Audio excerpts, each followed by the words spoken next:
Hey guys, Warren Williams from warrenwilliamscoaching.com. So yesterday I was in central London. I was on public transport. I don't normally take public transport, um, and because I'm not really in the world in that way anymore, where I'm around people a lot, I tend to travel in a car. So normally when you're in a train, you're obviously around far more people, and it just amazes me. I mean, many of you that travel on trains, it probably doesn't because you're on trains a lot and you see this, but it amazes me just how disconnected everybody is from everyone around them. You can be on a train with 100, 150 people in your carriage, but be seemingly alone because you're in your own world. You're just on your mobile phone. And I was just thinking about this expression of look up. So many people are just looking down at their phones, and one, that's really bad for posture because if you spend most of your time looking on your phone in a field of gravity, you're training your body into flexion. And then also, just from a emotional standpoint, what we found is what studies have found is that people that are depressed typically hunch their shoulders and drop their head. So what it means is your body is starting to mirror a position of self-neglect, a position of depression, a position of lack of love for yourself. So you're physically mirroring that position. You could be happy in your phone, but I'm just saying physically your body starts to mirror that. And eventually, as above, so below, the mind mirrors the body and the body mirrors the mind. So outside of that, you've got so many people nowadays that they're just so focused on the external rather than the internal. So they don't know how to quiet their minds. And I was just thinking like, with how people are so focused on the phones. I don't know if you know this as a stat, but the average person looks at their phone 400 times a day. Now I look at my phone a lot as well, so I'm not separate from this. We all are in this digital world, so consumed by our phones, but to the point where you could be next to someone and you're not even going to make conversation because you're on your phone is what's disconnecting us. I often think about what happened 15 years ago, 20 years ago when we used to travel on trains. You'd look at people, your head would be up or you'd be reading the newspaper, but not as much as people are today. It's like every single person's head is down. Everybody's on their phone and nobody's engaging in conversation. You could be sat next to your friend on a train and you're just both on your phones, separately, isolated. So that's why I say you could be in a room with 100 people and be feeling like you're alone. So this digital age is externalizing us rather than internalizing us. I often say that we are, as I've been told before, human beings rather than human doings. But being is being present, and most people that I was seeing on these trains aren't.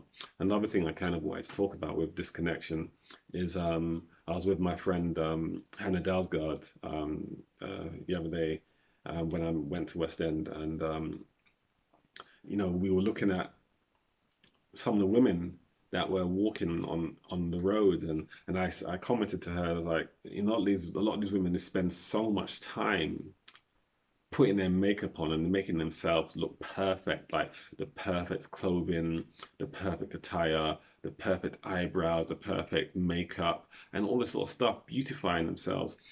And I said they're probably spending like an hour to 3 hours just getting all this stuff on so they can look beautiful and perfect. And she made this comment, and I really liked it, which was they look good from far. So they look nice from far, but they're far from nice. And I love that. And yes, it's a generalization, but I like the point because what I find is, and I'm sure a lot of you do as well, it's not just women, it's people in general, but I'm just using the women as an example because they put so much effort into looking beautiful. But a lot of them and a lot of people today are so poisoned on the inside, so ugly on the inside. If any of you have seen the film Shallow Hal, it's a brilliant film and it shows, I think, Jack Black seeing women and he could only see the inner beauty. He couldn't see the external beauty. And when he looked at a beautiful woman, he didn't see her as an aesthetically beautiful woman. He didn't see her. He only saw her inside. So she may look like really old and haggard and um, angry. He'd only see the inner them, their inner quality. And when I talk about women beautifying themselves, I'm saying, okay, great, work on the outside, but it's so much more important to work on the inside. the inner beauty. So what I see is a lot of women that are attractive, but not necessarily beautiful. And you say, well, how could you say that you don't know them? There's an inner beauty that extends outwardly that you can typically see with people. If you're switched on, if you're aware, you will always pick up vibrations from people. People give off energy. And that's why you say certain people have got a weird vibe, because you're picking up energetically who they are. So it's not all women on the planet. I'm just saying so many women today are so fixated on external beauty without the development of the internal beauty. And that doesn't make them beautiful, it makes them attractive.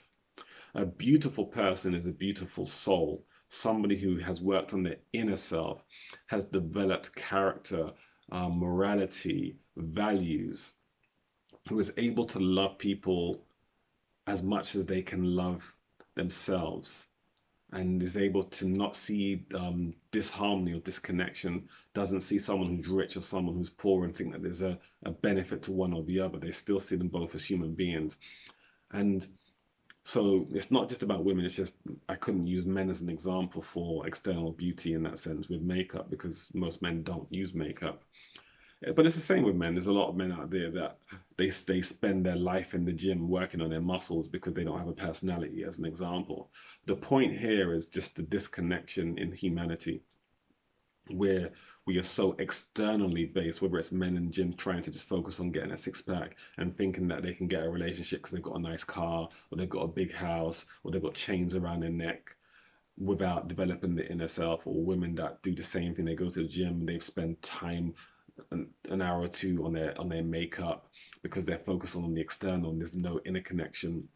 I remember I saw a program where there were women and men in a dating show recently, and they were talking. But if you heard the conversation, none of it was personal questions. They didn't ask, so what are your likes and dislikes? What do you think about the government? What do you think about nature? Or there was no probing questions about individuation or personality.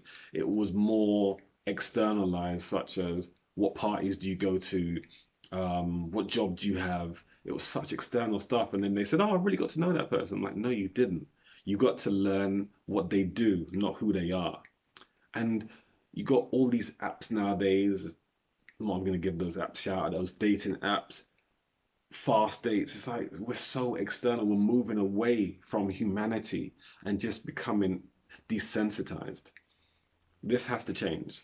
So again, I know it's like I'm just rambling right now, but I'm really just talking about what a lot of us are aware of. And it's so important for us to be able to humanize ourselves, get off our phones, look up, admire nature, admire people around you. When you see someone smile, now how uncomfortable would someone be?